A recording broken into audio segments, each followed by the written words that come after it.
Bueno, como les decía, vamos a empezar con esta clase de repaso de la materia de escuelas, corrientes y sistemas de la psicología contemporánea, en este caso de la cátedra B.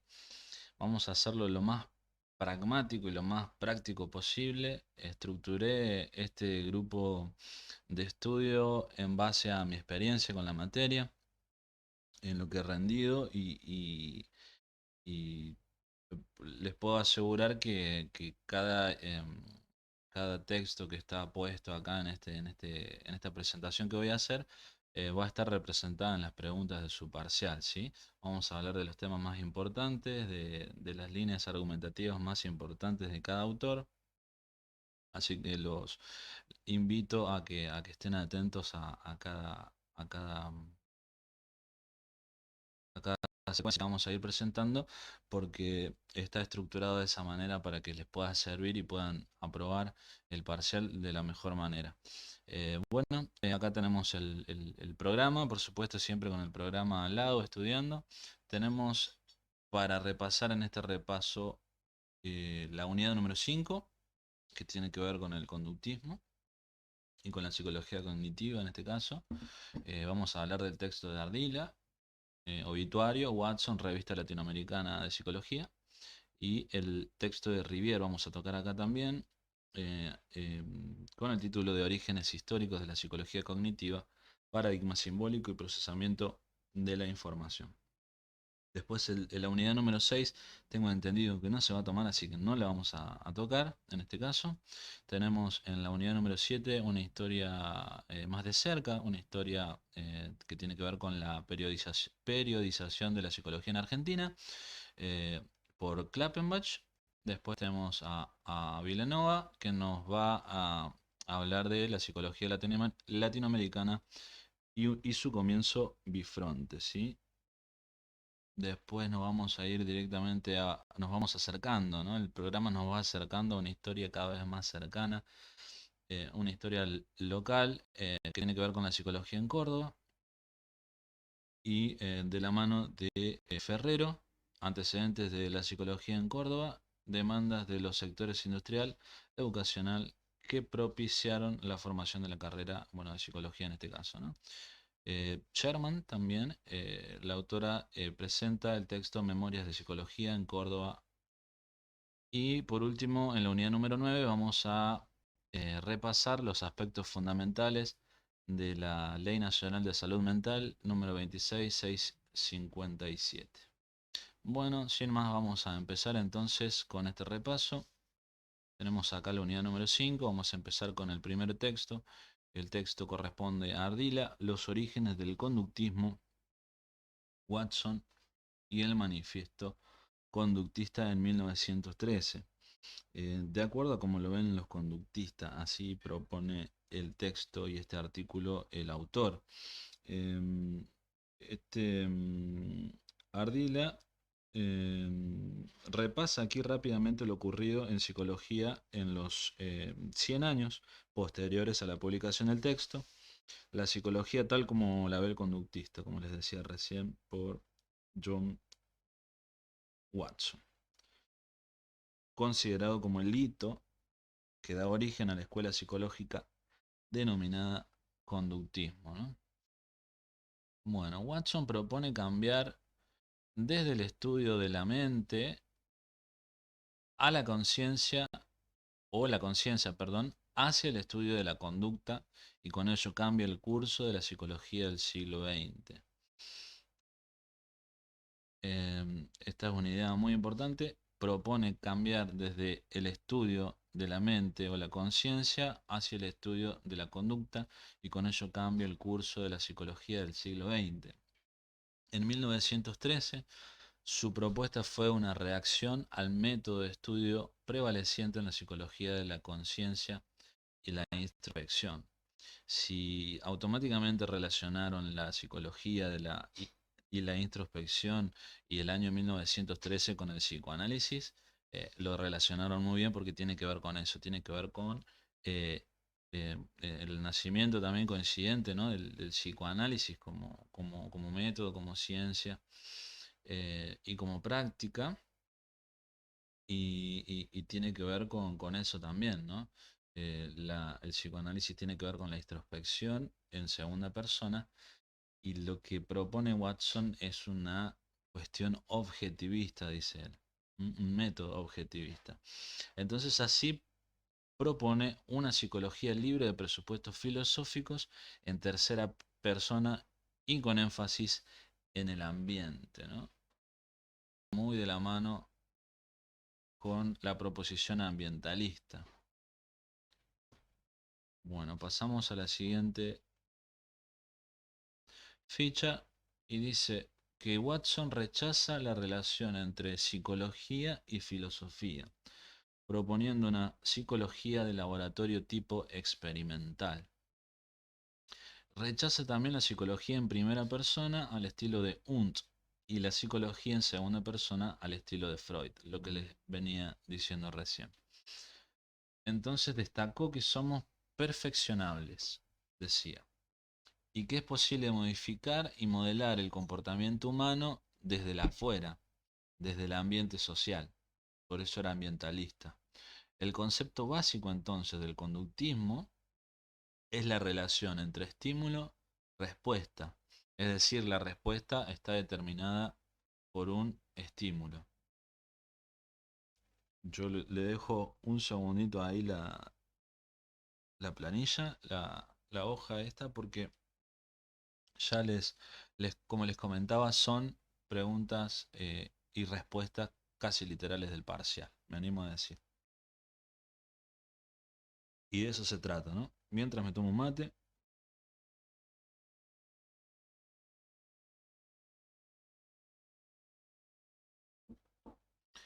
Bueno, pasamos entonces a la siguiente diapositiva. Acá Watson no negó la posibilidad de que existiesen estados mentales, no los negaba, ¿no? Pero creía que son estados inmateriales y que no pueden estudiarse científicamente por no ser observados directamente y que no había una forma objetiva de estudiar los estados mentales. Por lo tanto, lo descartaba y bueno, justamente eso fue lo que más luego estaría criticando la teoría cognitivista, ¿no? El que no se está observando en esta teoría conductista los procesos mentales involucrados en la percepción del mundo. Bueno, y decía que justamente estos estados mentales son pseudo problemas de la psicología. Y al poner énfasis en la relación entre estímulo y respuesta, ¿no? Énfasis entre estímulo y respuesta, principal postulado del conductivismo. Vuelvo a repetir porque es importantísimo. Watson entonces consideró, dice Ardila, que todos los comportamientos perceptivos, emotivos, cognitivos, locomotores, lingüísticos, etcétera, o sea, las conductas, son secuencias de enlaces asociativos entre estímulos y respuestas, de nuevo, este postulado, ¿no? Perfecto. También aquí vale aclarar que rechaza la relación entre psicología y filosofía. En cuanto a las críticas, como ya les había adelantado hace un minuto, que se pueden resumir en dos puntos, ¿no? Se puede... Primer punto, es que reduce el comportamiento, a un comportamiento observable todas las funciones mentales que caracterizan al ser humano, ¿no? La gran crítica hacia el conductivismo de Watson. B. Al reducir los hechos mentales a la asociación entre estímulo y respuesta, dice que se ignora la mediación central de dicha asociación, sea este en términos neuropsicológicos o en términos mentalistas. ¿Sí? Entonces, esto, chicos, les repito, respuestas de parcial. Vamos directamente a la conclusión que nos da Ardila con respecto a este texto. Y nos dice, ¿qué queda de la escuela conductista a más de 100 años de la publicación de ese manifiesto conductista? ¿No?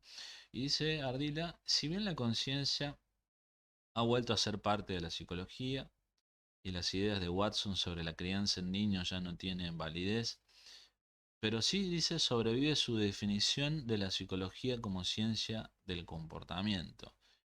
que Ardila considera como la más usada a nivel mundial, ¿no? Esta definición de psicología que primero empieza a hablar de comportamiento y de conducta y después de todo lo demás, ¿no?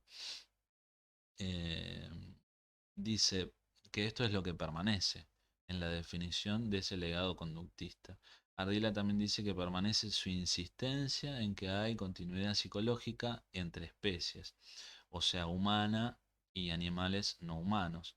Hay una consistencia, una continuidad, digamos, de estudios paralelos entre animales y humanos y perviven sus aportes para el logro de una sociedad mejor, dice Ardila, y sus estudios sobre emociones en etología y modificaciones del comportamiento se aplican en terapias psicológicas actuales.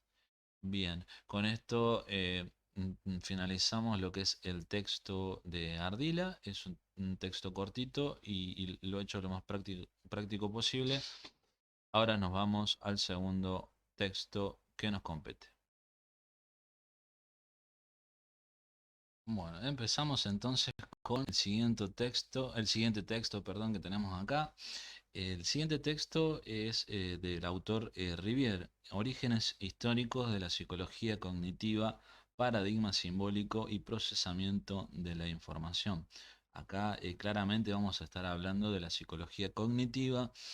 eh, en- Desde el punto de vista de Rivière, por supuesto, y van a notar que siempre está contraponiendo, digamos, lo que es la psicología conductista con la psicología cognitiva, que prácticamente nacen de la mano, pero con justamente eh, con muchas críticas desde la línea cognitiva hacia la línea conductista, ¿no? Justamente busca esclarecer todas las lagunas oscuras que deja el conductismo, ¿no? En primer lugar, el autor nos indica que la psicología cognitiva supone la recuperación de una vieja tradición epistemológica en psicología. Y acá nos hacemos la pregunta de qué se recupera, ¿no? Y nos dice que la tradición epistemológica de la psicología mentalista, del sentido común y su noción esencial de las personas, que las personas obran en virtud del conocimiento y en función de ciertas representaciones internas semánticamente relacionadas con el mundo y de naturaleza mental. Como en paréntesis, bueno, pongo acá que es una noción que tiene que ver mucho con la noción cartesiana, que tiene que ver con una noción racionalista, ¿sí? Dice Ferry Fodor en 1988. Y la psicología del sentido común es una atribución recíproca de deseos y creencias, ¿no?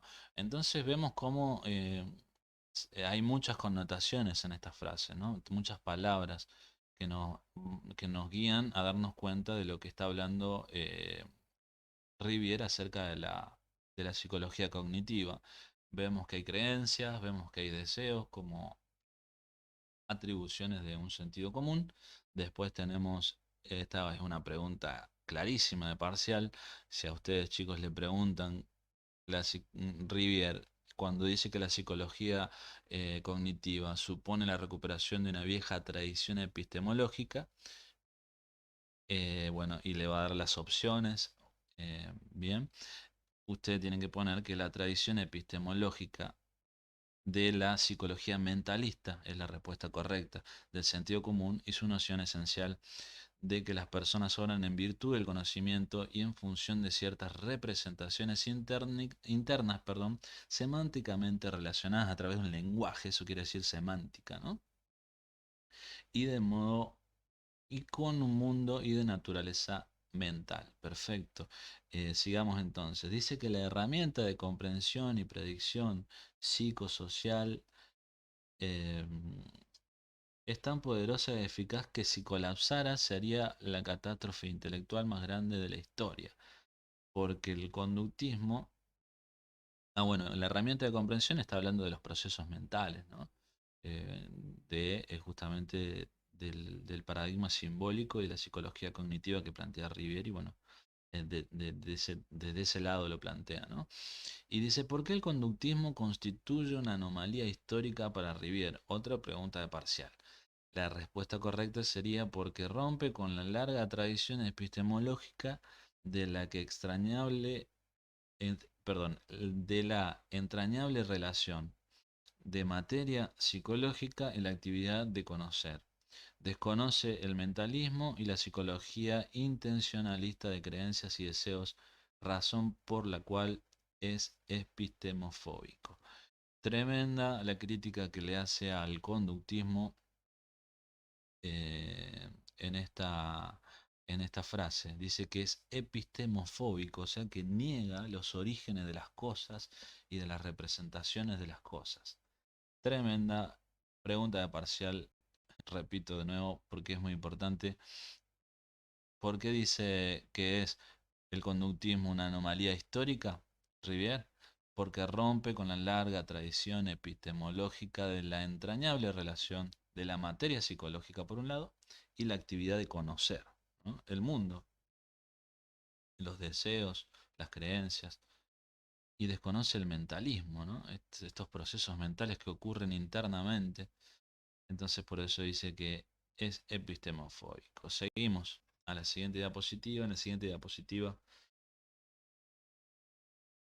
Rivière nos invita a reflexionar sobre un supuesto. La conducta puede explicarse entonces en virtud de representaciones internas e intencionales, no solo como estímulo y respuesta a lo que planteaban los conductistas.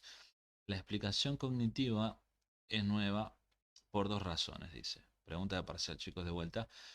Vocabulario y lenguaje intencional, uno. ¿Sí? Acá está la parte semántica que decía la definición anterior. Vocabulario o lenguaje intencionado. Es importante esa aclaración también. Intencionado. Habla de una conciencia que tiene una voluntad propia y por eso el racionalismo cartesiano, ¿no? Que veníamos hablando de eso recién también. Y en segundo lugar, la noción de la mente como un sistema de cómputos, ¿no? Esto es muy importante a la hora de hablar de la explicación cognitiva. Vocabulario por un lado y lenguaje, la parte semántica, el recurso semántico, y dos, la noción de la mente como un sistema de cómputo. Perfecto. En los años 60, la psicología cognitiva inicia y toma forma, dice Rivière, casi paralelamente con el conductismo. Y en los años 70 y 80, investigaciones sobre el procesamiento de la información eh, hacen que esto sea como más fructífero, ¿no? Y bueno, justamente hace que también sea innovadora esta reaparición de la psicología cognitiva, eh, agarrada de la mano justamente de estos desarrollos tecnológicos y del sistema de cómputo. En los años 80, entonces, modelos conexionistas, aparece el lenguaje extensional y la explicación de la mente como un sistema de cómputo. La psicología volvió a ser cognitiva en la segunda mitad del siglo XX, dice Rivière, ¿sí? Como si se hubiera tomado una pausa, y vuelve a ser cognitiva en la segunda mitad del siglo XX. Esto también es pregunta de parcial, chicos. Con el conductismo dejó de serlo, dice, provisoriamente y de manera local, pero resurgió de un modo diferente. Y dice, ¿de qué modo diferente? Y él plantea acá tres proposiciones. Esta es una pregunta de parcial también, chicos. Resurgió de un modo diferente, según Rivière, el conductismo en la segunda mitad del siglo XX. ¿Por qué?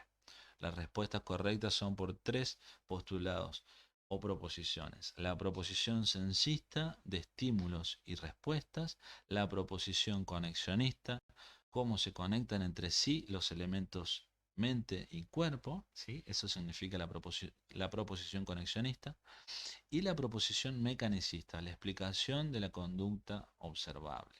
¿Mm? Perfecto. Vamos a seguir con la siguiente diapositiva. Acá nos invita Rivière, dice la mente como máquina abstracta y el proyecto de la psicología cognitiva. Una razón de la importancia histórica del enfoque cognitivo es que implicó la delimitación y definición de un nuevo plano de lo mental, al considerar a la mente como un sistema de cómputo. quizás la mente, entonces acá aparece la famosa frase, ¿no? Quizás la mente es para el cerebro lo que el programa es para el ordenador. Y acá nos invita Rivière a observar el trabajo de Johnson Laird, creo que se pronuncia así, sobre algoritmos de cómputo, ¿no? Algoritmos, ya nos ingresamos en una extensionalidad del lenguaje, ¿no? En este caso computacional y paralelizándolo al lenguaje de la mente, entre el cuerpo y la mente. Entonces no, acá tenemos lo que es un algoritmo. El algoritmo es un conjunto de instrucciones o reglas definidas, no ambiguas y ordenadas y finitas que permite típicamente solucionar un problema, realizar un cómputo, procesar datos, llevar a cabo otras actividades, ¿no? Esta noción de cómputo entonces se formula en el 1936 por un matemático inglés que es Alan Turing, o sí, Turing, me parece que es la pronunciación correcta.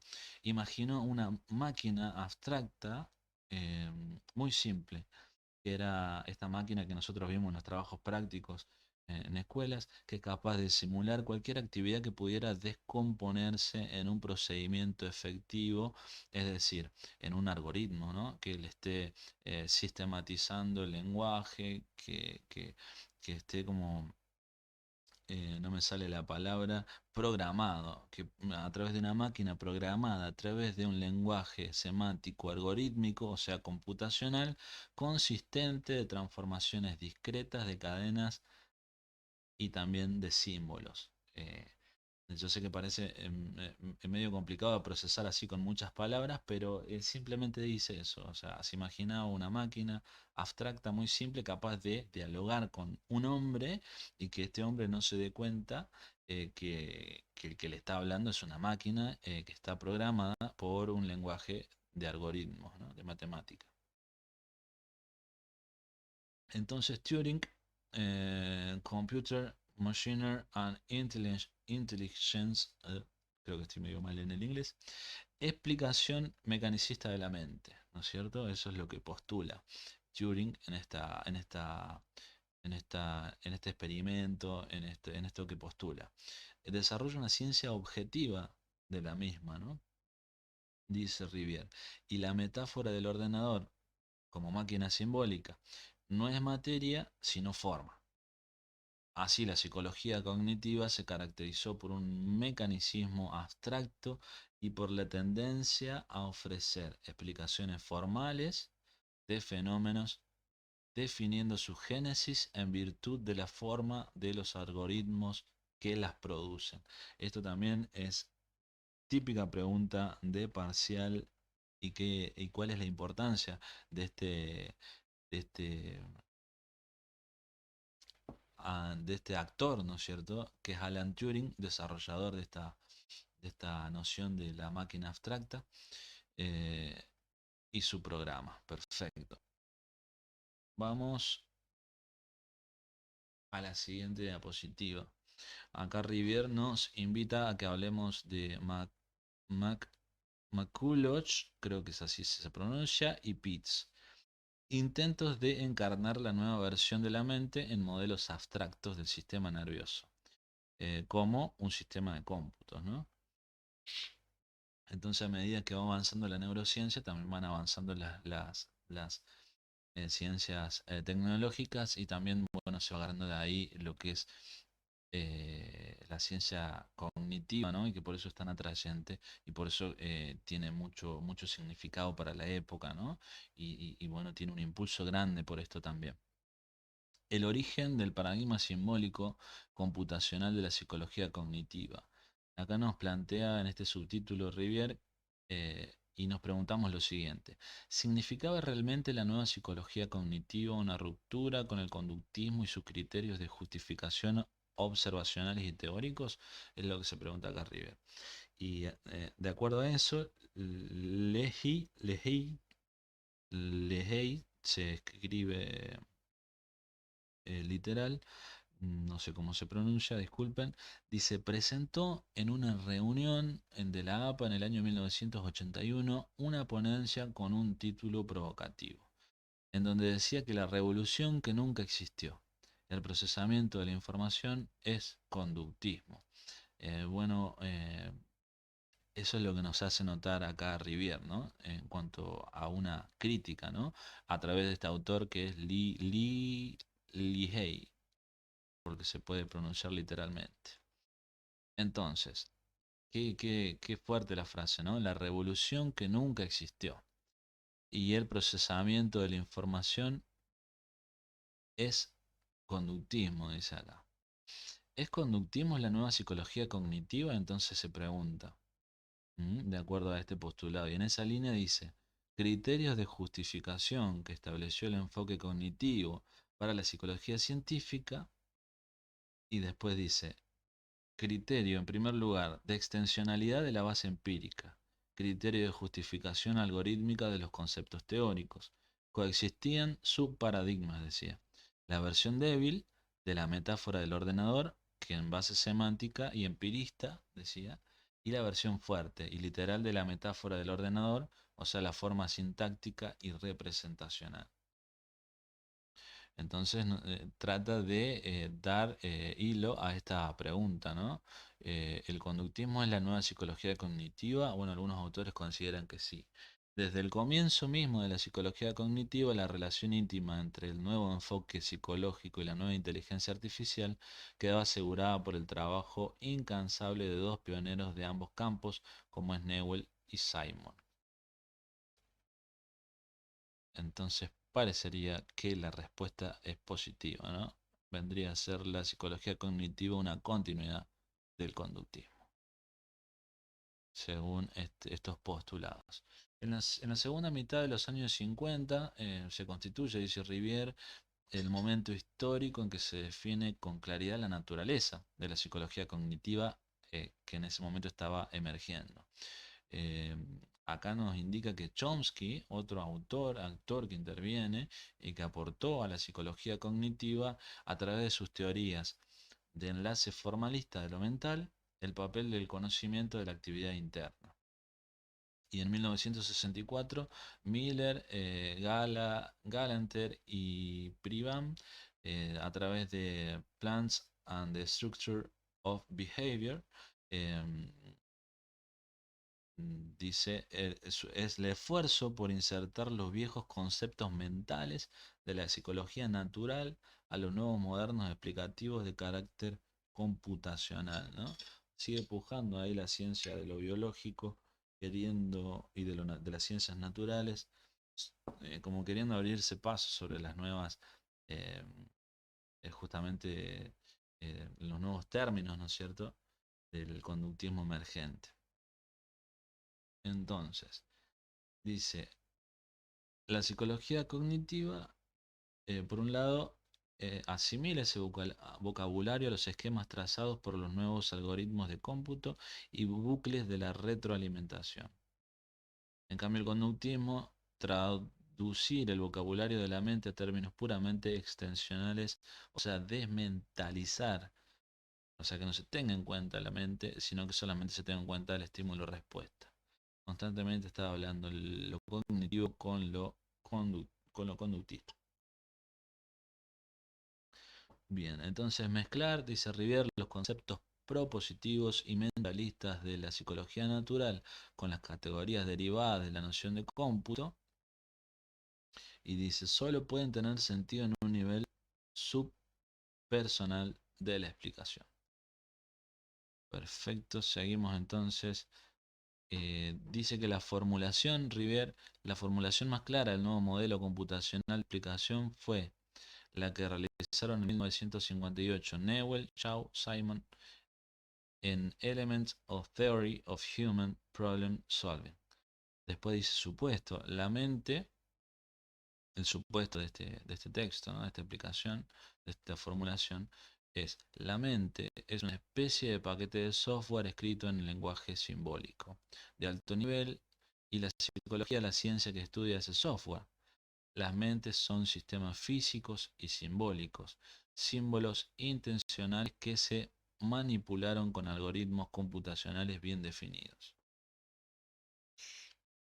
Tremenda la definición de este postulado en la misma línea que veníamos indicando, ¿no? Y que, bueno, que Riviera en realidad venía indicando. Dice que sus aportes a la psicología cognitiva es la proposición formalista. Otra vez esta proposición formalista, esta forma de encauzar los procesos mentales dentro de em, de algo mecanicista, ¿no? Dentro de algo formal, algo que se pueda entender fácilmente, digamos. Entonces la inclinación fuertemente logística de la mente, logística, vuelve a aparecer esta palabra que tiene que ver con la cuestión racionalista, y una formidable ambición explicativa, ¿cierto? Esos son los aportes de esta formulación. Y el intento de dar un lenguaje universal del pensamiento, o sea, que todos hablen de la misma manera en términos de software, paralelizando la mente, ¿no? Entonces, los primeros modelos explicativos de la psicología cognitiva se basaron en el supuesto de que es posible definir mecanismos extremadamente generales de inferencia, solución de problemas y generación lingüística de modelos esencialmente sintácticos. Bueno, eh, seguimos entonces, son todas preguntas de parcial, chicos, nada más que están eh, separadas de acuerdo al texto, pero con diferentes palabras, se podría decir, ¿no? Pero todas apuntan exactamente a lo mismo.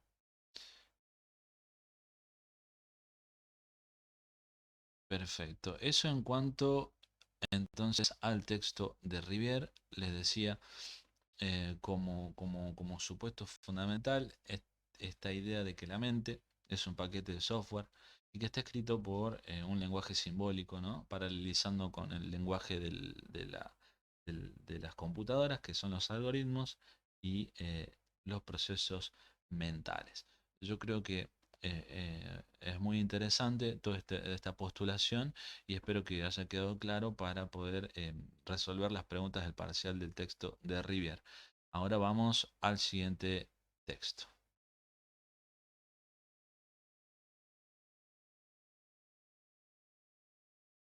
Bueno, vamos a seguir entonces con la siguiente unidad, que es súper importante. Siempre hay bastantes preguntas con respecto al texto de Kaplenbach. Entonces, acá vamos a hablar de la unidad número 7. Tenemos el programa entonces, que tiene que ver con la historia de la psicología en Argentina, ¿no? En este caso, de las periodizaciones de la psicología en Argentina, de la gran importancia que tienen los contextos políticos, históricos, sociales, económicos en el desarrollo de la psicología. Em, Vamos entonces a hablar del autor Klappenbach en el 2006 en su texto Periodización de la Psicología en Argentina. En este texto, eh, antes de hablar de las periodizaciones, tal cual nos indica el autor, eh, quería hacer un par de reflexiones que tienen que ver con cómo el autor plantea la historia, ¿no? Klappenbach es un excelente historiador, bastante de la mano y en diálogo constante, por decirlo así, entre los textos de Harré y los textos de la cátedra, ¿no? En este caso, con respecto a su crítica histórica, ¿no es cierto?, hacia la historia positivista de la acumulación de conocimiento y de personajes históricos sobresalientes y de mm, esa acumulación como celebratoria, ¿no es cierto?, que tiene la historia ahistórica, dicen este tipo de autores historiadores, ¿no? Entonces, Klappenbach lo que y nos hacemos la pregunta, Klappenbach hace, perdón, Klappenbach hace el primer intento de periodizar la psicología argentina. No, ya se había realizado abstracciones similares intentando dividir u ordenar el transcurrir histórico de la psicología argentina. Y nos plantea para ello tres interrogantes. En primer lugar, ¿cuál sería el objeto de una periodización de la historia de la psicología? Eh, Y él dice que fue planteado por Besetti y por Villanova cuando hablan de si hay una sola psicología y si hay una sola forma de historizarla. En ese sentido, Klappenbach se pregunta, ¿nos vamos a basar en teorías científicas, en las prácticas de la psicología, en la historia biográfica, perdón, de individuos o en instituciones psicológicas? ¿Cuál es el objeto de la periodización? ¿No es cierto? Nos hace pensar eh, justamente acá el autor. Y en segundo lugar nos hace una pregunta, ¿qué habremos de considerar como psicología argentina? ¿No? Y el autor entonces acá nos dice que se trata de una psicología que se produce y se recepciona, que hace referencia a la asimilación de textos extranjeros que en medida que son traducidos y tomados por autores de la psicología local argentina, son modificados y adaptados a nuestro medio. Entonces es importante, dice Klappenbach, porque de esta manera no solo se restringe a las producciones argentinas, sino también a aquellas que han tenido gran impacto y han modificado de gran manera como los psicólogos argentinos han determinado qué era y qué no era psicología en cada momento. Es un autor que nos invita siempre a reflexionar. Y la tercera pregunta es, ¿qué criterios se utilizan para justamente hacer la periodización, ¿no? Y acá el autor se toma la decisión, tanto teórica como epistemológica, de incluir por lo menos una historia de las teorías científicas, psicológicas, por supuesto, una historia de las personalidades, por otro lado, esto es clásica pregunta de parcial, eh, así que le pido que lo tengan muy en cuenta, que han contribuido al desarrollo de la psicología. Y después, en tercer lugar, una historia de las técnicas psicológicas, o sea, los test mentales, la escucha, la interpretación, etcétera. O más ampliamente, la historia de dispositivos. En un encuadre analítico, una historia de las prácticas psicológicas, desde la historia de la psicología aplicada a las distintas intervenciones en los más variados campos de la disciplina. Una historia de las instituciones psicológicas también, entendiendo no solo a la sociedad científico-profesional, sino también a la historia de los programas universitarios, publicaciones o editoriales. Entonces, Klappenberg se va a tomar de la historia institucional, ¿no es cierto? O sea, la creación de sociedades profesionales, la inserción de los psicólogos en determinados ámbitos, laboral, etcétera, ¿no? De la clínica, de la industrial, etcétera. Y de las historias de las ideas, que está relacionada a una determinada mirada acerca de la psicología, o sea, del sujeto sobre el cual la psicología trata y acerca de distintas saberes y conceptos que luego son tomados por una comunidad científica o profesional determinada, en este caso la Argentina. Se tiene en cuenta que ambas historias entonces siempre están en función de los acontecimientos políticos y sociales de Argentina, la región y también a nivel mundial, por supuesto. Y dice que es relativo, ya que no siempre es posible correlacionar de forma directa y sincrónica los hechos de la psicología con los hechos de la sociedad, ¿sí? Y simplemente sirven a modo de orientar las ideas de la época. Entonces, Klappenbach dice que en los primeros tres periodos, esto es pregunta de parcial, chicos, o sea, en los primeros tres periodos, acá ya tenemos planteados cuáles son los cinco periodos que plantea el autor. El primer periodo es el periodo de la psicología clínica, experimental y social, que va desde el 1895 al 1916, dice el autor. El segundo periodo de la psicología filosófica, de 1916 a 1941. El tercer periodo es de la psicotecnia y la orientación profesional de 1941 a 1962. El cuarto periodo de la discusión, dice Capemach, del rol del psicólogo y de la psicología psicoanalítica. Esto va desde el 1962 y 1984. Y el periodo de la plena institucionalización de la psicología, de lo cual habla Sherman también en su texto, desde el año 1984 en adelante. Con respecto a esto, dice que en los primeros tres periodos hay un mayor número de investigaciones realizadas, por lo cual estos son abarcados por el autor, ¿no? Con mayor profundidad y detalle que los últimos dos. Además, dice Klappenbach, ningún periodo desaparece por completo ni desaparece súbitamente, sino que se van interrelacionando en una dinámica historicista, ¿no? Em, entonces vemos a un autor con un muy amplio criterio de análisis. Entonces nos invita a reflexionar sobre el primer periodo que es la psicología clínica, experimental, social en el inicio del siglo, en el 1895, perdón, 1895 y 1916, eh, donde se dicta el primer curso de psicología en la Facultad de Derecho en la UBA por el profesor Ernesto Weigel Muñoz. Y dice que uno de los problemas del periodo desde el punto de vista histórico es el de su correcta denominación. Plantea que los autores clásicos que trabajaron sobre la historia de la psicología la consideraron siempre como una psicología claramente experimental.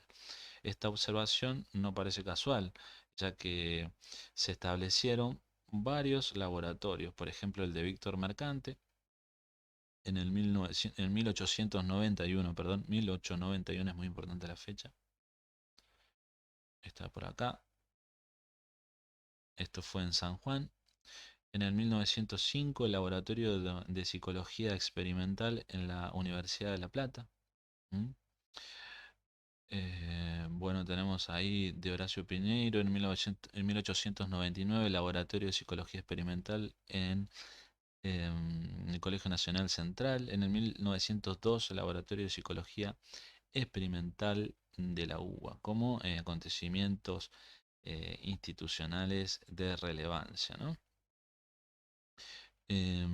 ¿Y qué implicaba la psicología experimental? Nos invita a preguntarnos Klappenbach.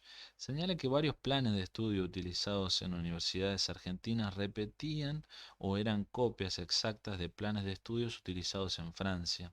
Como ya vimos, Francia es como en ese periodo la mayor influencia que tenemos, ¿no? Em, Asimismo, varios autores de élite cultural argentina hicieron viajes de perfeccionamiento justamente a ese país, a Francia, por lo que se generó una estrecha relación con la cadena francesa y la psicología.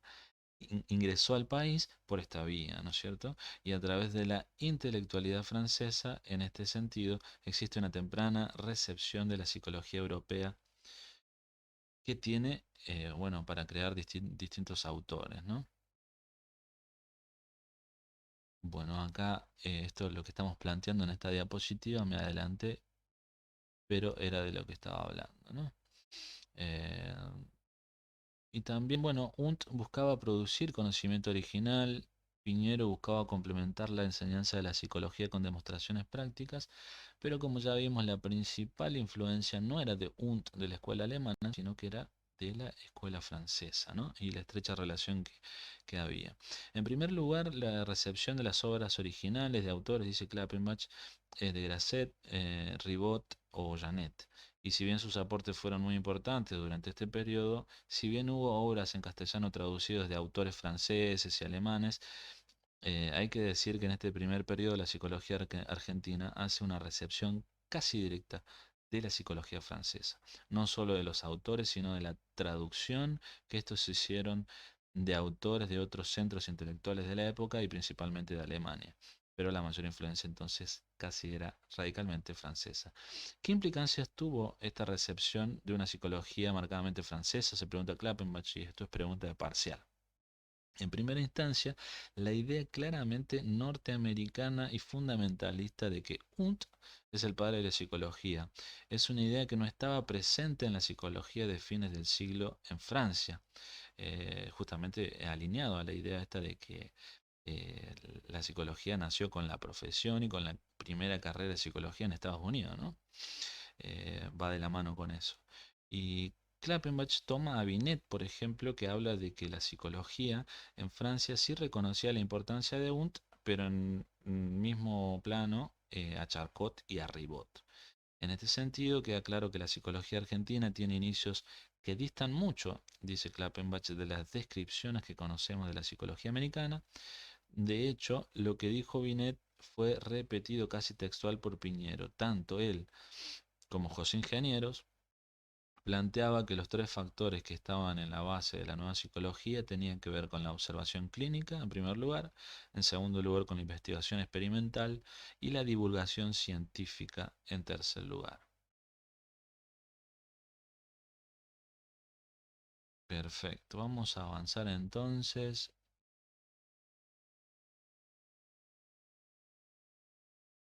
con el segundo periodo que nos indica acá el autor. El segundo periodo es de la psicología filosófica, 1916 a 1941. Em, en ese contexto, bueno, está la elección de Irigoyen, la primera elección con voto secreto, la primera visita de Ortega y Gasset. José Ingenieros iniciaba su publicación en la revista de filosofía. Las características centrales de este periodo es un repliegue a la filosofía, o sea, el psiquismo humano en un plano diferenciado y singular. En segundo lugar, un intenso movimiento de circulación de autores, instituciones e ideas psicológicas. En tercer lugar, la relación ambigua con el periodo anterior. Si bien se encontraba a la psicología fisiológica como limitada, siempre encontró un interés pronunciado. Y cuarto, aparecen los primeros intentos de aplicar la psicología al campo del trabajo y de la industrialización, ¿no? Había un clima entonces de nuevas ideas, dice Klappenbach, la presidencia de Irigoyen, la Revolución Rusa, la reforma universitaria, la orientación en vanguardia era el idealismo y el espiritualismo, los problemas metafísicos y epistemológicos. En tercer lugar se toma distancia del experimentalismo. Y como habíamos mencionado, José Ortega y Gasset, estos autores de la historia, eh, promovieron la educación de autores del pensamiento alemán de concepción vitalista, que hablaban de la libertad individual, la vida y la razón, eh, como Husserl, Scheler, Dilthey. Entonces destacaba una psicología histórica y cultural. Muchos psicólogos argentinos lo veían como un jefe espiritual tomando distancia del positivismo, entre ellos Alejandro Korn, otro autor importante en la historia. La idea era poner límites, dice Klappenbach, a la interpretación mecánica del universo y subordinarla a la concepción superior de libertad. Esto en dichos de Alejandro Kort. Entonces se reivindica esta idea de poner límites a la interpretación mecánica del universo y a subordinarla a la concepción superior de libertad. Muy filosófico este dicho de Kort, ¿no? Bueno, muy de la mano de este periodo justamente que es de repliegue hacia la filosofía. En el plano académico se destaca a Coriolano, perdón, Alberini. Desde 1923 dicta un seminario que se llama Las teorías psicológicas de Bergson. Eh, y en primer lugar dice que la psicología no surgía de una investigación de laboratorio y aun cuando se apoyase en muchas investigaciones contemporáneas, fundía en un solo campo las temáticas de la psicología y la filosofía. Hablando del repliegue, ¿no es cierto?, de los campos del conocimiento en Argentina hacia la filosofía, Alberini en esa misma línea dice, la psiquis es lo esencial de la vida humana. La vida humana, inicialmente individualidad biológica, alcanzaba a transformarse en autoconciencia, es decir, en personalidad. Muy bien, y en la década de 1920, toda cuestión de psicología era una cuestión de filosofía, y ambas centradas en fundamentar los límites de la experiencia sensible. Y a partir de Ortega y Gasset, la psicología argentina se orienta hacia posiciones fuertemente críticas hacia toda forma de naturalismo. Estas son todas, repito de nuevo, preguntas de parcial, respuestas de parcial. Así que le pido que presten mucha atención. Vamos a continuar entonces con la siguiente diapositiva. Esto va a quedar igual grabado y van a poder pausar el video y van a poder repasar cada uno de las diapositivas. En el tercer, digamos, en el tercer periodo tenemos, es el periodo de la psicotecnia y la orientación profesional. El tercer periodo va desde 1941 a 1962. Está bueno que tengan una noción así general de los años, porque generalmente hay preguntas en el parcial que tienen que ver mucho con esto de la periodización con respecto a los años. Y los años nos ayudan justamente a orientarnos en qué periodo estaríamos, ¿sí? Y también, bueno, qué está pasando en cada periodo es importantísimo. Acá hay un contexto en el tercer periodo de la Segunda Guerra Mundial y también en el golpe de Estado de 1943 acá en Argentina. En primer lugar, el clima cultural, social y político no autorizaba, perdón, una psicología especulativa. Y comenzaba a desarrollarse un modelo de intervención basado en la psicotecnia y orientación profesional. Esto es muy de la mano con el texto que vamos a ver, ¿no es cierto?, en la unidad 8 de Ferrero y Sherman.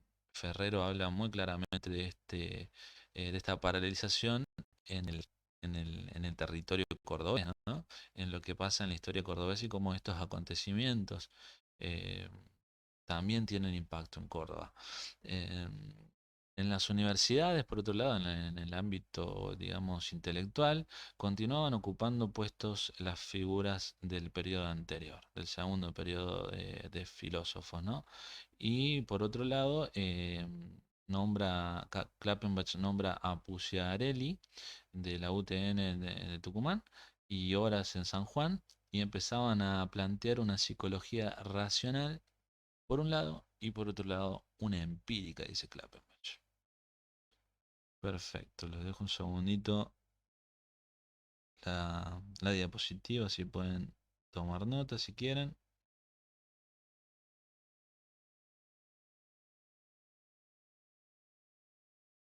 Bien, como este es el periodo de la orientación y la psicotecnia, la psicotecnia, dice Klappenbach, se plantea desde una perspectiva empírica, ¿no? A diferencia del primer periodo, y tiene la particularidad, perdón, de volverse una psicología aplicada.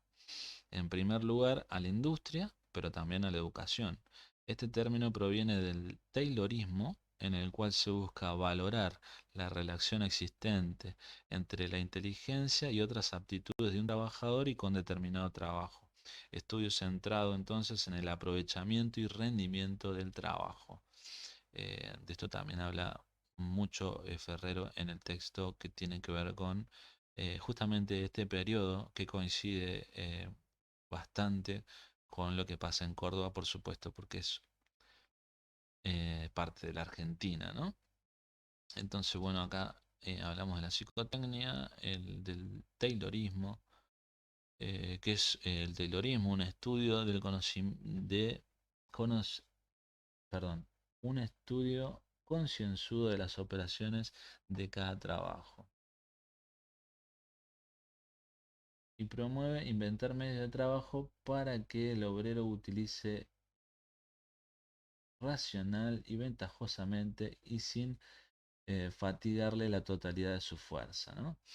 Eh, Eso es el Taylorismo, la persona adecuada para el trabajo adecuado. Entonces, esto es pregunta de parcial. La frase la persona adecuada para el trabajo adecuado es del tercer periodo de psicotecnia y tiene que ver con el Taylorismo. Casi textual la pregunta que puede tener en el parcial, chicos. La orientación, por otro lado, profesional, bueno, tiene que ver con esto, ¿no? Vamos a seguir avanzando.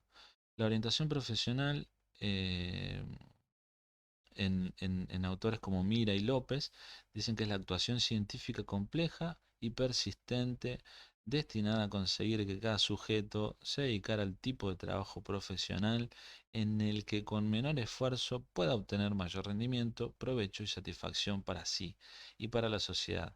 Intervención sobre el problema del rendimiento del trabajo, muy utilitarista estos términos, ¿no?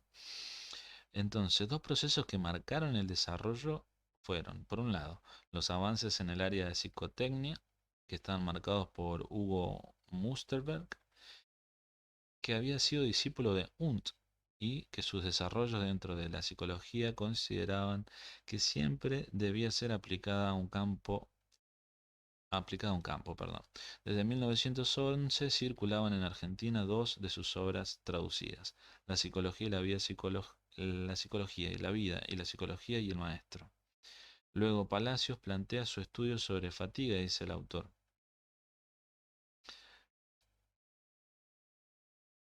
y llegó a tener que sustituir las importaciones de los países que estaban en guerra, produciendo una progresiva industrialización.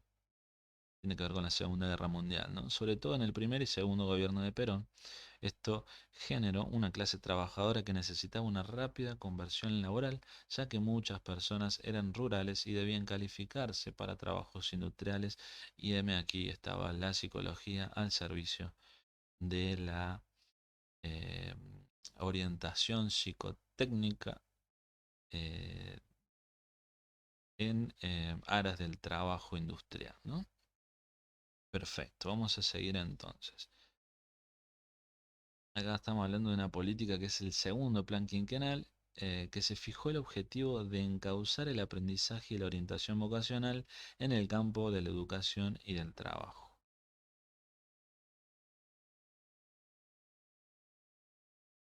Perfecto. Vamos a ir pasando de diapositiva entonces.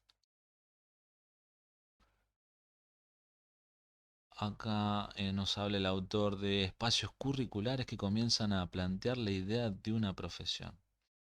Y nos habla del primer Congreso Argentino de Psicología en el 1954 en la ciudad, en la provincia de Tucumán. Acá se promueve la creación de carreras de psicología como sección autónoma en facultades de carácter humanístico. En segundo lugar, la carrera comprenderá un plan de completo, perdón, de asignaturas teóricas e intensificación práctica en las distintas especialidades de la profesión psicológica. La licenciatura y doctorado. En tercer lugar, los psicólogos auxiliares en terapia médica, pedagogía, asistencia social, organización industrial y otros campos de aplicación a las necesidades del orden nacional del momento, ¿no? Entonces nos habla acá de la creación de carreras de la psicología en distintas ciudades, ¿no? Que va desde 1954 a 1959, en Rosario, en Buenos Aires, en San Luis, en Tucumán, en Córdoba y en La Plata.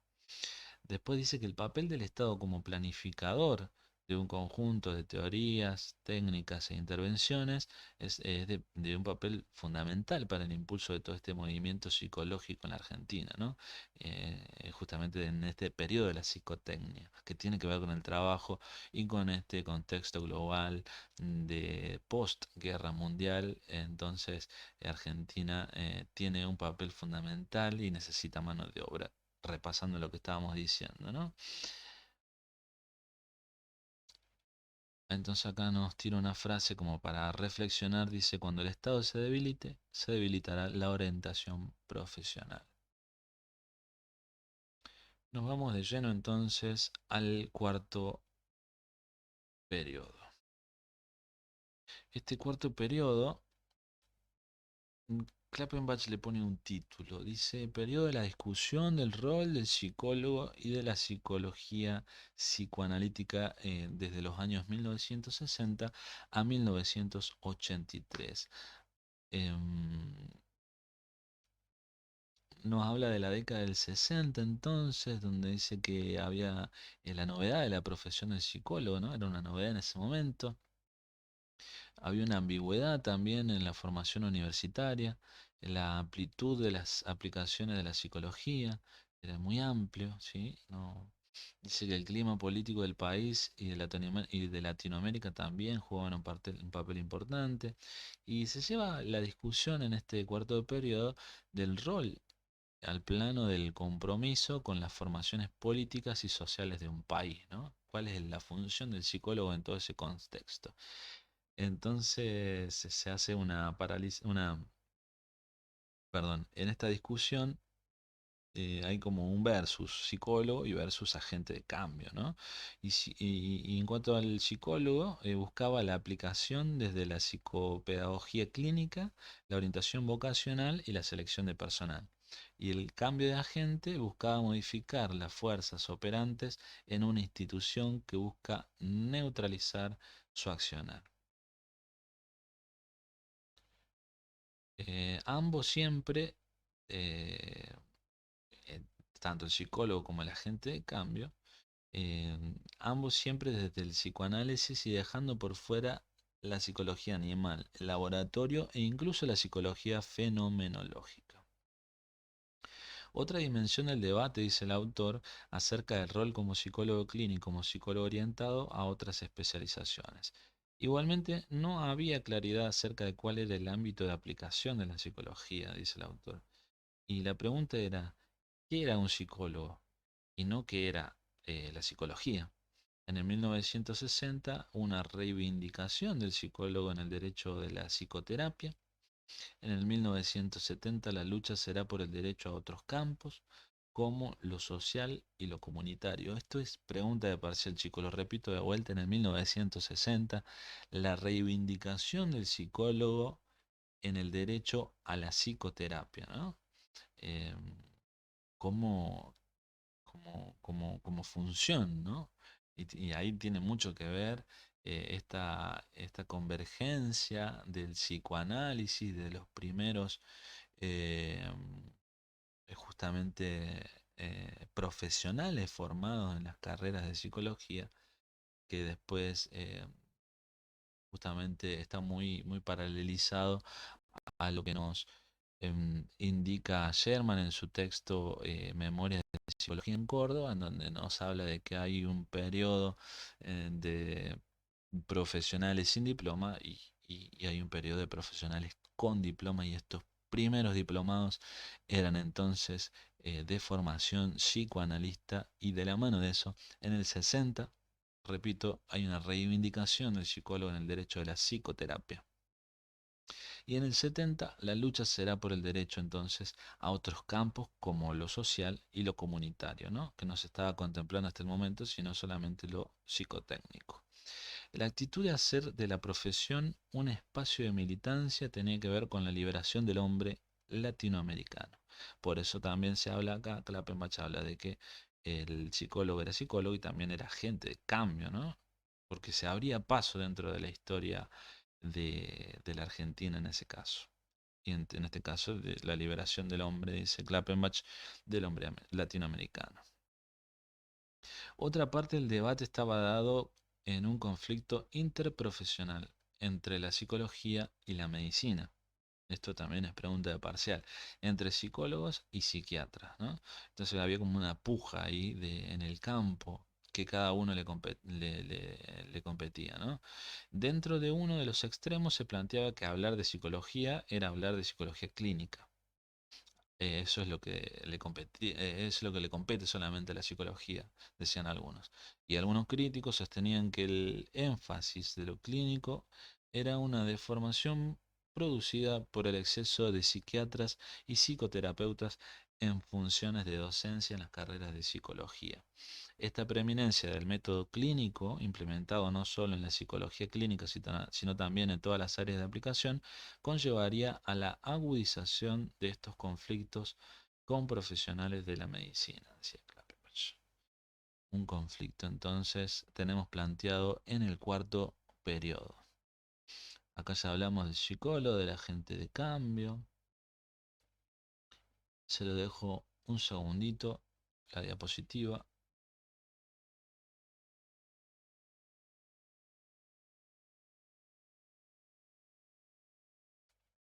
Entonces dice el autor, si tenemos en cuenta las recomendaciones del Congreso Argentino de Psicología en el 1954, una de las áreas de especialización, perdón, de la psicología era como profesional auxiliar de la medicina.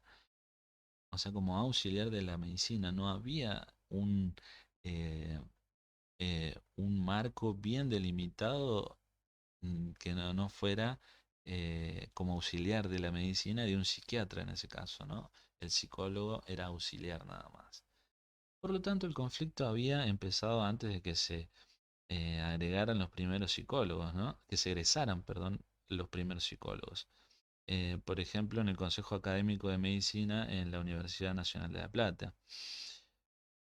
Entonces se hacía pública la preocupación y elevaba un informe, perdón, al Consejo Superior, donde recordaba que según la ley del ejercicio legal de la medicina se entendía por ejercicio de las ciencias médicas el hecho de anunciar, prescribir, administrar o aplicar cualquier procedimiento directo, indirecto o de sugestión destinado al diagnóstico, pronóstico y el tratamiento de las enfermedades también, y a la conservación de la salud de las personas, ¿no? En este sentido, la palabra clínica correspondería al arte de aplicar en la práctica los conocimientos de la ciencia médica para la investigación y curación de las enfermedades. Por lo tanto, este informe proponía que el título de psicólogo clínico se reemplazará por psicólogo auxiliar de la psiquiatría. Bueno, acá nos pusimos medio técnicos entonces y hablamos de lo que el Congreso Argentino de Psicología en 1954 planteaba, ¿no? Justamente al psicólogo como profesional auxiliar de la medicina. Y en el 1967, nos dice el autor, se sanciona una ley, que es la 1732, acerca del ejercicio legal de la medicina, en donde el psicólogo solo podía desempeñarse bajo dependencia del médico psiquiatra y solo por indicación y bajo su supervisión. No obstante, la práctica profesional de la psicología clínica en consultorio prosperó de manera muy acelerada, pregunta de parcial, en la década del 60 y del 70. Sin embargo, el periodo se caracteriza por el sesgo clínico, ¿no? Este cuarto periodo. Y todos los campos de aplicación, entre ellos el área educacional, en el 1960, a partir de los trabajos de Rivière, dice el autor, se plantean multiplicidad, perdón, de tareas posibles para los psicólogos. Después, en el 76, tenemos el golpe militar, que tuvo impacto inmediato sobre la psicología. No solo interrumpió bruscamente las condiciones que habían favorecido el debate sobre el rol del psicólogo, y no solo secuestró e hizo desaparecer una enorme cantidad de psicólogos, estudiantes y de psicología. No solo cerró carreras universitarias de psicología, sino que inclusive visualizó a la psicología como una de las ideologías que habían promovido una visión ajena a la tradición del país. Qué importante que es esta mirada, ¿no? Y bueno, de esa mirada nos habla Sherman también en su texto. La repercusión que tuvieron los golpes cívico-militar en el 1976 y que se visualizó a la psicología como una de las ideologías que habían promovido una visión ajena a la tradición del país, ¿no? Qué importante. Y de ahí nos vamos a ir al quinto periodo. Les dejo un segundo esta diapositiva que habla de lo mismo que yo estaba leyendo recién.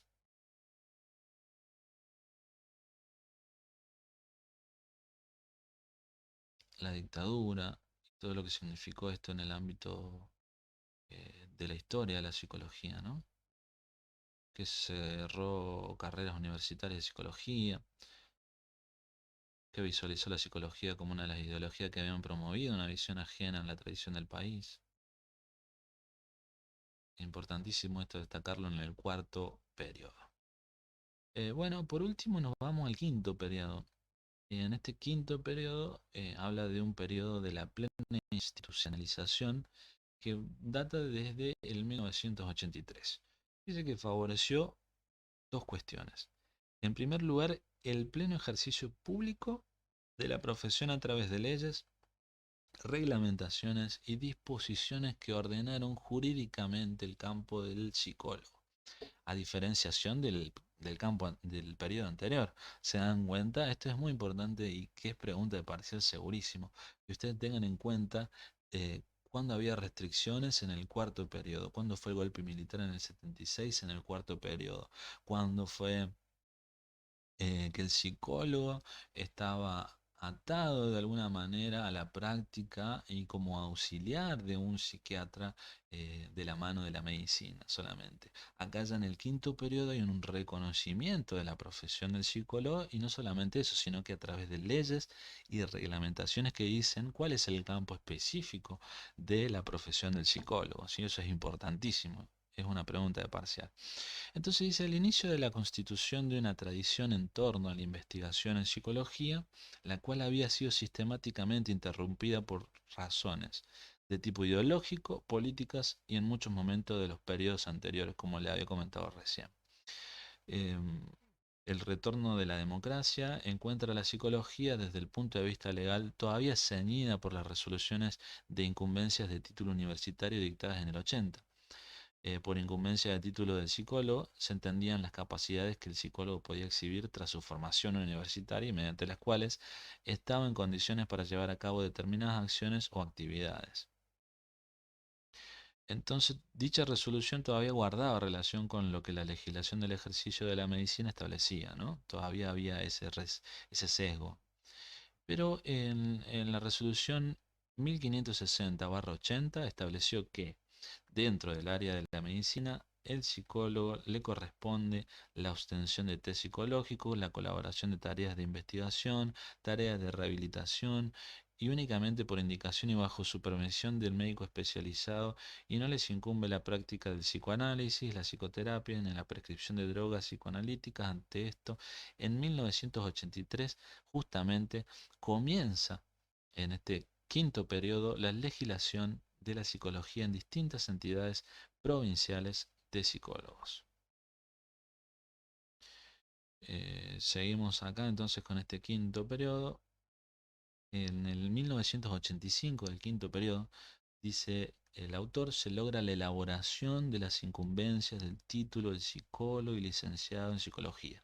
Esta resolución es la 2447/85. Y surge a partir de una amplia participación, dice, de los sectores involucrados, a diferencia de las anteriores. Contempla tanto las capacidades propiamente científicas como las relacionadas con distintos campos de ejercicio profesional, clínico, educacional, jurídico, laboral y socio-institucional. Acá está entonces de lo que veníamos hablando. Y la plena autonomía del psicólogo se da entonces los diferentes campos y la psicoterapia. En el caso de Córdoba, se promulga la ley 7106 de ejercicio profesional. Y estos reconocimientos, eh, entonces, a la plena autonomía del psicólogo.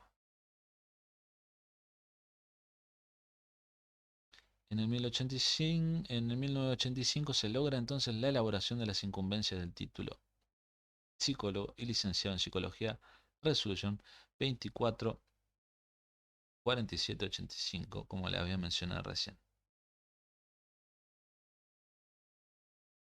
Yo creo que esto es lo más importante de este periodo. Hay un mayor pluralismo teórico y también profesional, sin abandonar el compromiso característico con la esfera pública.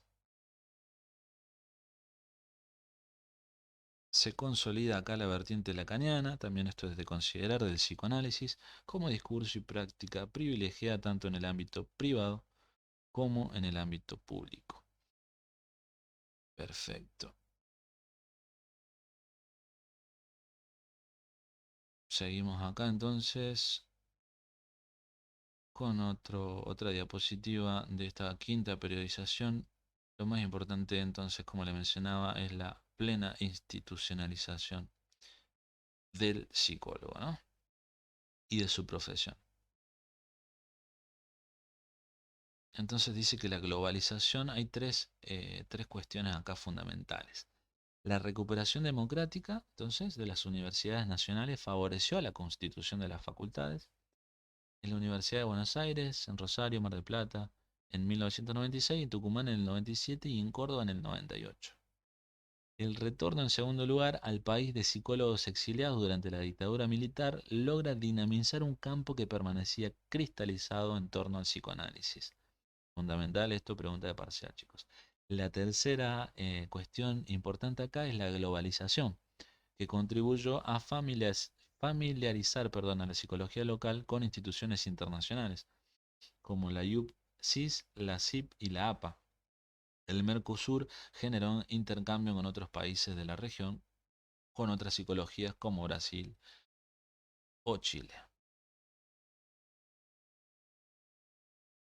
Bueno, hasta ahí lo que es la periodización de Klappenbach, un texto histórico, pero que les aseguro que le va a servir esto que acabamos de repasar porque hay bastantes preguntas del parcial con respecto a esto.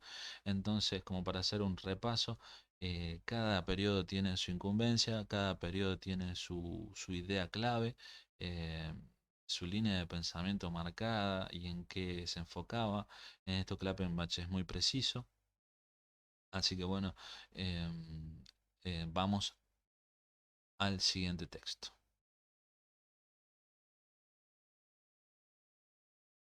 Bueno, seguimos entonces con la unidad número 7. En este caso vamos a hablar de texto de Vilanova, que es otro texto que les van a tomar en el parcial, en cuanto a la psicología latinoamericana y dice Vilanova, un comienzo bifronte. Bifronte, vale aclarar que es una palabra que indica que hay dos frentes, ¿sí? Bifronte. ¿Y por qué dice Vilanova que hay dos frentes en la historia de la psicología latinoamericana? Estas dos fuentes, dos frentes o dos tendencias originarias, dice en la disciplina Vilanova, tienen que ver con una centroeuropea y con otra angloamericana. La centroeuropea es fenomenológica, ¿sí? Aborda los fenómenos eh, y abocada a la vida interior, dice Vilanova. El enfoque positivista, justamente, propiamente dicho, y centrado en la acumulación progresiva de descubrimientos, laboratorios, publicaciones especializadas. Según este enfoque positivista, la psicología nace en Alemania con el primer laboratorio experimental de Wundt en el 1879, ¿no? Y después, por otro lado, estaba la otra tendencia original o el otro frente, el frente angloamericano, que tenía otra inspiración que era empírica y pragmática. Y para esta historia social, ya no es positivista ni fenomenológica, sino que es social, dice que la psicología nace junto con la creación de la carrera de grado del psicólogo en Estados Unidos a fines del siglo XIX, ¿no? Esto muy de la mano con Danziger. Danziger hablaba mucho de esta misma, eh, digamos, eh, separación entre dos historias, ¿no? La historia positivista, celebratoria, de acumulación progresiva de descubrimientos, y de la angloamericana.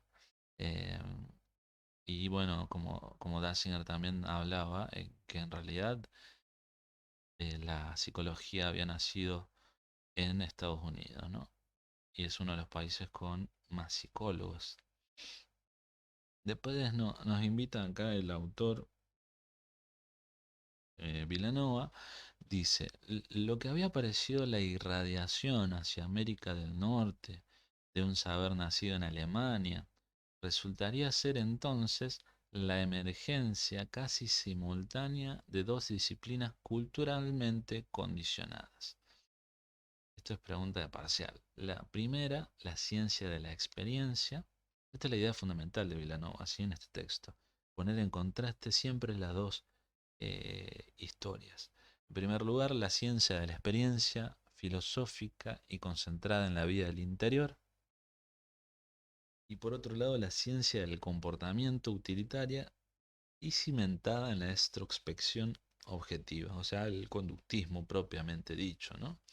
Por un lado, el conductismo propiamente dicho, impulsado por cuestiones industriales, psicotécnicas y que motivaban la modificación de la conducta y del estímulo y respuesta del conductivismo, y por otro lado, la experiencia filosófica centrada en la vida interior, como por ejemplo el psicoanálisis, ¿no? Tenemos siempre estas dos dicotomías en el inicio de la psicología bifronte, dice Vilanova.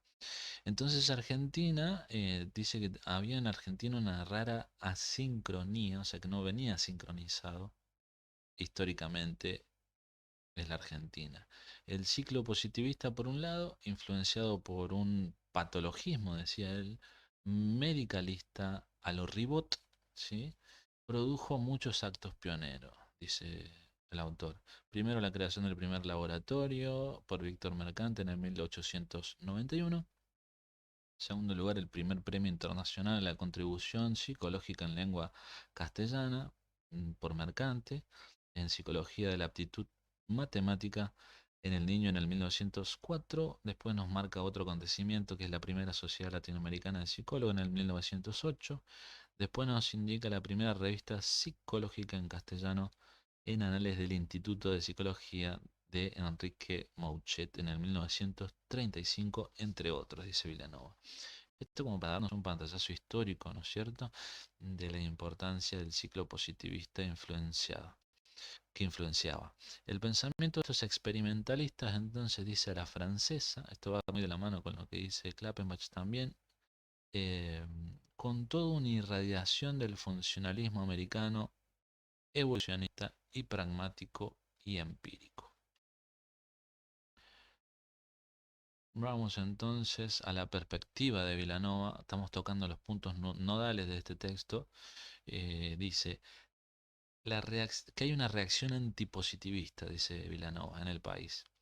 Y dice que inicia primero con Alejandro Korn, ¿sí? Personaje local, Argentina, un psiquiatra lector de la filosofía alemana y capacitada eh, en su fase madura por sectores clericales, dice Vilanova, y condujo a la psicología argentina a un estado verbalista y contemplativo, en un contexto académico que promovió la agonía y el cierre de prácticamente todos los laboratorios hacia fines del siglo 40 y 50. Cornt entonces primero y Coriolano Alberini después, dice Vilanova. Eh, Dos personajes mencionados también por Klappenbach, ¿no? Encarnaron el ingreso a las aulas argentinas, dice, de eh, Wilhelm eh, Did- Dilday, Henry Bergson, Benedetto Croix, creo que se pronuncia así, o Croce, es Croix, sí, si no me equivoco, y otros filósofos que eran de la raza idealista e historicista, dice Vilanova, ¿no? Y le da importancia a eso. Y dice, por ejemplo, para Alberini, perdón, por ejemplo, nuestro psiquismo individual tiene como motor una metafísica inconsciente y son axiologías implícitas las que desde el fondo del alma dirigen nuestra conducta. Entonces dice, al igual que Jung, ¿sí? Alberini postuló un inconsciente colectivo para cada pueblo, clave de intelección para el psiquismo del hombre singular, algo que el positivismo, dice Vilanova, y ahí está, y se nota muy clara su crítica, algo que el positivismo, frívolo por naturaleza, era incapaz de percibir. Entonces, acá dice Vilanova, rasgos, el vuelco más profundo en el pensamiento psicológico argentino, dice, lo produjo la creación de las carreras de grado, a partir del 1956. Y por un lado dice, docentes poco conocedores de la disciplina, esto se puede paralelizar perfectamente con los profesionales no diplomados del texto de Sherman, sigue habiendo diálogo entre los autores de esta materia. Eh, Dice entonces, docentes poco conocedores de la disciplina, las materias fueron dictadas por pedagogos, por un lado, filósofos y médicos psicoanalistas, perdón. Entonces dice, estado de madurez actual, dice que hay un estado de madurez actual, es esta parte de acá de los docentes y de los no diplomados que le hacía paralización con el texto de Sherman. eh, Disculpen, tomé un poquito de agua. Les decía, docentes poco conocedores sería como una parte temprana de una inmadurez en cuanto a la disciplina, ¿no? Después dice que hay un estado de madurez actual. Dice que es resultado de una progresiva toma de conciencia del crecimiento de la disciplina y de la complejidad de su fase investigativa, en la cual es inevitable apelar a estrategias objetivas y subjetivas y cuantitativas y cualitativas, experimentales y observacionales, empíricas y conjeturales. Y dice todo a un mismo tiempo. Entonces dice que Vilanova, en otras palabras, que el estado de madurez de esta historicidad, por decirlo así, o de tiene que ver con aunar todos esos campos que estaban disgregados, ¿no? Y no solamente eh, centrarse por así en un dogma, por decirlo así, en un dogma, ¿no? Sino que se debía contemplar y era inevitable apelar a varios tipos de estrategias para entender, en fin, bueno, la conducta, ¿no? Del hombre. Dice Vilanova, el gesto altivo de tomar una posición global ante los innumerables problemas psicológicos o ajustarlos al molde de alguna visión del mundo, esto es lo que yo le decía, se ha tomado inconcebible, dice, y no es posible sostener tal actitud sin caer en incongruencias. Se ve clarísimo cuál es el aporte de Vilanova y su crítica, ¿no?, con respecto a la historicidad. El bipartidismo como rasgo iberoamericano distintivo ha quedado en manos del historiador, dice, el cual, pese a todo, halla en él un rico cantero heurístico para la comprensión cabal del nacimiento y de un arribo a la adultez, dice Vilanova, ¿no? Y bueno, ese fue el texto de Vilanova y su mirada de la historia en la psicología argentina como en dos frentes eh, todo el tiempo ahí confluyendo, ¿no? Dos frentes que ya mencionamos, que era la idea principal de este texto. Entonces, continuamos. Bueno, seguimos entonces con el repaso. En este caso vamos a ver el texto de la unidad número 8 de Ferrero, ¿sí? Los antecedentes de la psicología en Córdoba, demandas de los sectores industriales por un lado y educacional que propiciaron la formación de la carrera de psicología, ¿no? En esta parte Ferrero nos está construido este texto, este artículo, en dos partes. Primero en cuestiones contextuales y después en cuestiones que tienen que ver con la carrera en sí de psicología, ¿no? Entonces, por una parte está el contexto histórico que fue previo a la creación de la carrera y tiene que ver con el crecimiento del Estado. En la época de Perón se da un proceso de sustitución de las importaciones, en gran medida debido a las dificultades que atravesaba Europa por la Segunda Guerra Mundial, y el crecimiento de la industria nacional requería una mano de obra calificada, ¿no?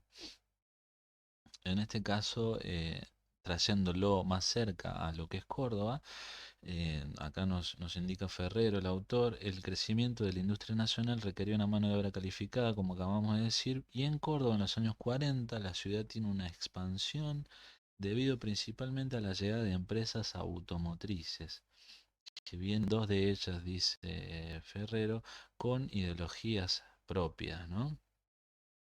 Entonces dice, la intervención del Estado de ayudar a proveer a las empresas trabajadores calificados dio lugar a la psicotecnia y a la psicología y a todo lo que tenía que ver con la preparación del empleado, el hombre justo para el puesto justo, el hombre que pudiera adaptarse al trabajo industrial. En este caso podemos ver una clara eh, eh, referencia, si se quiere, al texto de Klappenbach que habíamos mencionado anteriormente, ¿no? Ahora en el texto de Ferrero. Entonces decía que las fábricas que se habían instalado en Córdoba, como AIME, Fiat e ICA, y dos de ellas vienen con lógicas empresariales totalmente diferentes a las de Argentina, decía él, reitero. ¿Y qué pasa en la psicología, en el contexto de la carrera de la creación, lo que propició la creación? Dice que justamente esta necesidad de crear carreras en la psicología aplicada, ya no especulativa en el ámbito de facultades de humanidades, sino aplicadas, ¿no es cierto?, en el ámbito laboral, en este caso, siguiendo esa línea. En los años 40 había una materia que dictaba el profesor Laring, dice él, que se había interesado por la psicotecnia y la orientación profesional, entonces va a indicar que hay un estado descuidado de la psicología aplicada en Córdoba. Menciona este antecedente acá el autor. En 1955 dice, se produce la Revolución Libertadora y con ello una gran transformación a nivel universitario que afecta también a Córdoba, dice, donde la psicología no tenía tantos puntos de contacto con lo que pasaba en el resto del país por cuestiones políticas y de contexto. En 1956, sin embargo, se crea la Escuela de Psicología. En el 1958 se crea la licenciatura separada de la carrera de Pedagogía. Invierte muchísimo dinero el Estado en el sistema educativo, en la investigación, tanto en las universidades como en la creación de un instituto específico de investigación con estándares internacionales. En el 1958 en CONICET, el CONICET, ¿no es cierto? Entonces, fecha importantísima, 56 la Escuela de Psicología, 58 la licenciatura, y separada de la carrera de Pedagogía que estaba unida anteriormente a eso, y la creación del CONICET como instituto de investigación y con estándares internacionales. Entonces, también nos indica acá el estudio de la resolución, de la resolución 40/56, nos da una idea clara de cuál es el motivo de creación de la carrera, dice Ferrero. Destaca tres ámbitos eh, de la problemática que atañen a la psicología. La psicología aplicada a la industria en primer lugar, a la educación en segundo lugar y a la medicina en tercer lugar, ¿no es cierto? Esta necesidad de tener eh, mano de obra calificada, la educación, ¿no es cierto?, como estándar, y la medicina, hablando del caso clínico de la psicología. Entonces también nos menciona que en el 56 se crea la carrera y el Instituto de Investigaciones Psicológicas orientado a apoyar a las nacientes disciplinas. Por esto se dice que hay un impulso al desarrollo científico tanto en el marco de las universidades como en organismos extras. El artículo de Ferrero propone que cuando esta relación entre el Estado, que impulsa la investigación, el desarrollo científico de las universidades, que puede contratar profesores, etcétera, van a caer también una serie de elementos que impulsan este desarrollo y va a ser el momento en donde va a ganar lugar la orientación clínica de la psicología y el psicoanálisis que se había instalado como modelo de respuesta, entonces accesible para el trabajo del profesional. Y se inicia en Córdoba, dice Ferrero, el periodo de desarrollo profesional y la psicología psicoanalítica, ¿no?, como factores fundamentales del análisis. Entonces, eso fue, digamos, lo que nos indica Ferrero en este texto, ¿no? Es un texto cortito, pero conciso, que nos lleva a reflexionar sobre la historización acá en Córdoba, ¿no? Bueno, vamos a continuar entonces con el siguiente texto.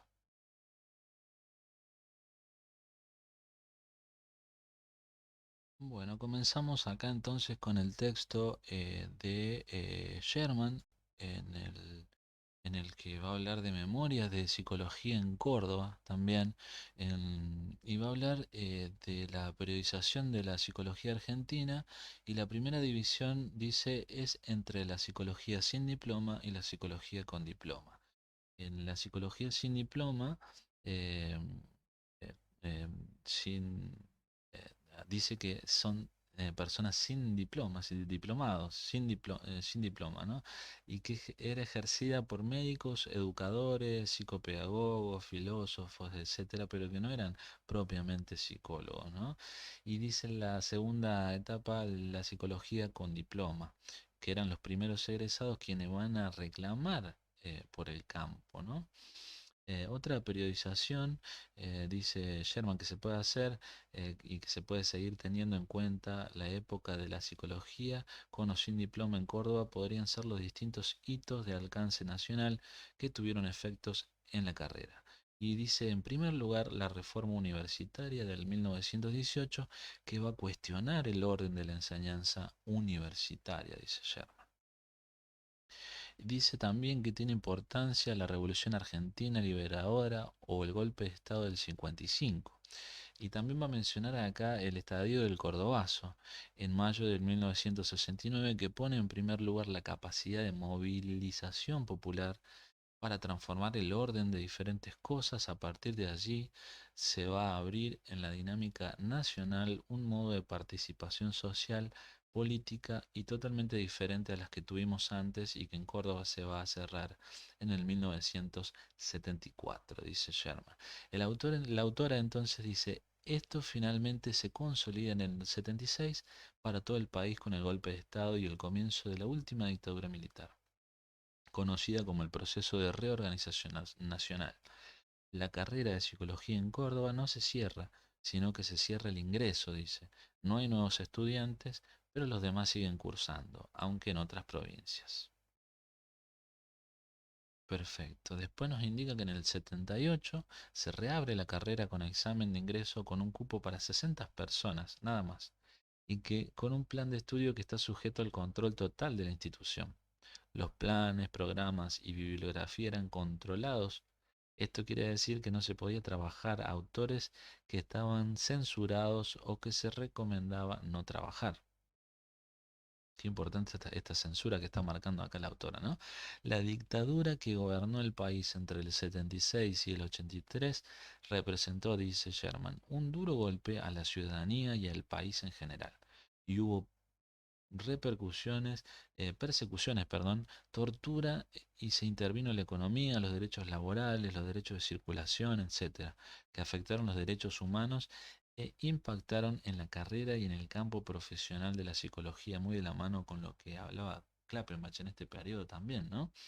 Y dice la autora, esto también es importante, dice el fantasma de ser solamente un técnico que aplica la técnica y desconoce de los fundamentos, eh, es un fantasma que permanentemente acecha a nuestra profesión, dice. Y plantea que los grupos de estudio en esa época fueron muy importantes durante la época de la dictadura y continuaron por mucho tiempo después debido a que era un modo de trabajo muy fructífero.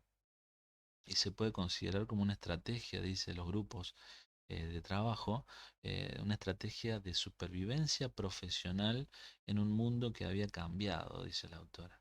Y ese es uno de los rasgos que configuran la dinámica del exilio interno, donde muchos profesionales tuvieron que abandonar su lugar de trabajo, donde vivían, cambiar de profesión, etcétera. Pero aún así siguieron estudiando psicología y formándose. En cuanto a la historia reciente, dice la autora, se tiene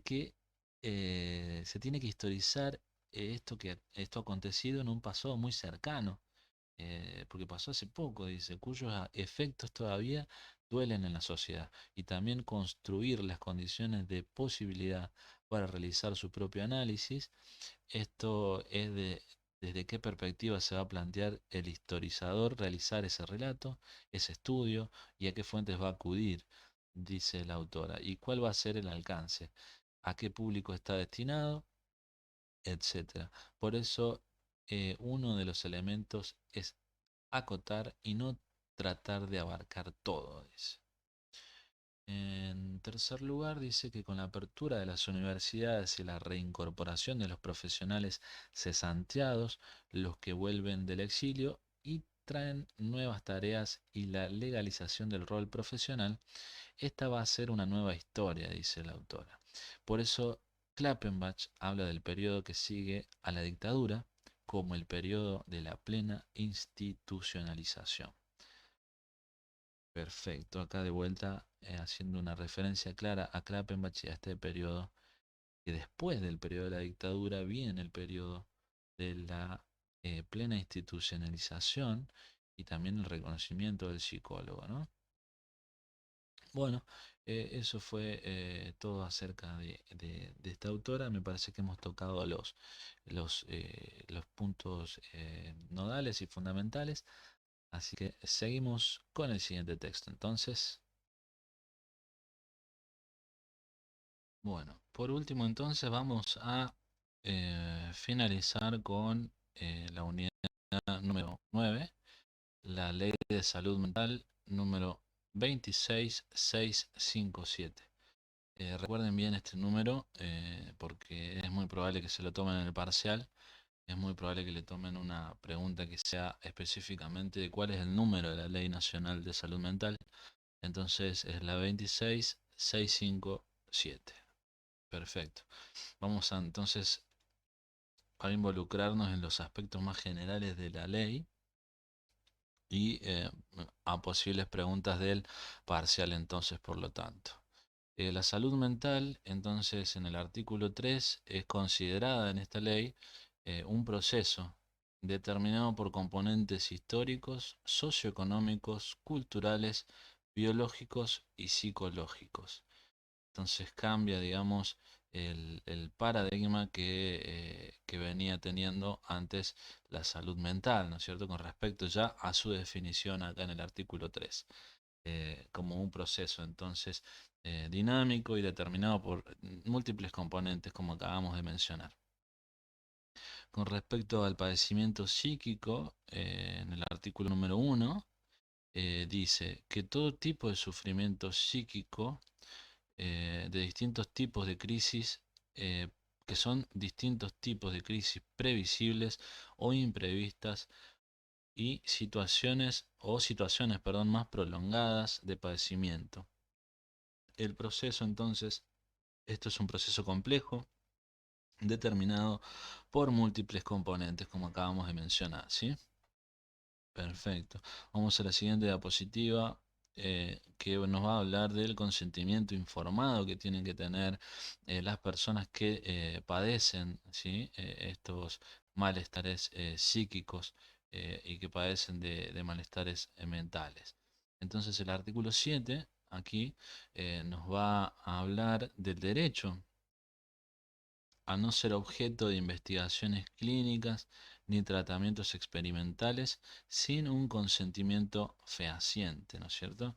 Eh, la declaración de voluntad por el paciente o representante legal emitida luego de recibir información clara, dice la ley, precisa y adecuada con respecto a entonces la declaración de voluntad y al consentimiento fehaciente. Luego en el artículo 16 nos habla de la internación, otro aspecto importantísimo de esta ley y también posible pregunta de parcial. El artículo 16 habla de la internación y dice que solo se considerará válido el consentimiento cuando se presta en estado de lucidez y con comprensión de la situación y se considerará inválido si dicho estado se pierde. Entonces, eso es lo que dice la ley acerca de la internación, que debe ser válido el consentimiento, ¿no? Seguimos a la siguiente diapositiva. Acá nos viene a hablar de algo también que es coyuntural y fundamental en esta nueva ley de salud mental, en donde hay ya un equipo interdisciplinario, ¿no? Entonces, viene abocado también a la definición de múltiples factores que acabamos de mencionar también. El artículo 8, en el capítulo 5, dice que la composición de este equipo interdisciplinario está compuesto por trabajadores sociales, por psicólogos, por psiquiatras, por terapia ocupacional, por enfermerías, por enfermeras, por enfermeros y otras disciplinas o campos que sean pertinentes justamente al campo de la salud eh, mental y la salud vista como múltiple factorial, ¿no? Bueno, con respecto a la internación, entonces, la ley dice que es un recurso terapéutico restrictivo que solo se puede llevar a cabo cuando aporte mayores beneficios terapéuticos que el resto de las intervenciones. O sea que es un recurso terapéutico, el último recurso terapéutico, ¿no? La internación. Dice que no es admitida la utilización de salas de aislamiento, ya no se los confina y se los tiene aislados a estas personas que tienen padecimiento mental, sino que por lo contrario se busca que mantengan la sociabilización, ¿sí? Con sus familiares y con su entorno, por supuesto. No se los aliena ya a un espacio solitario y se los abandona, sino que esta ley pretende todo lo contrario. Las características en cuanto al artículo 15 dice de la internación debe ser breve, con criterios terapéuticos, o sea, de tratamiento, ¿sí? No se puede indicar o prolongar por problemáticas sociales o de vivienda. Registro diario de intervenciones tiene que haber y tiene que haber una evolución en la historia clínica, ¿no? Eh, Esto es lo que dice la ley de salud mental. Vamos a la siguiente diapositiva. Seguimos con los aspectos fundamentales.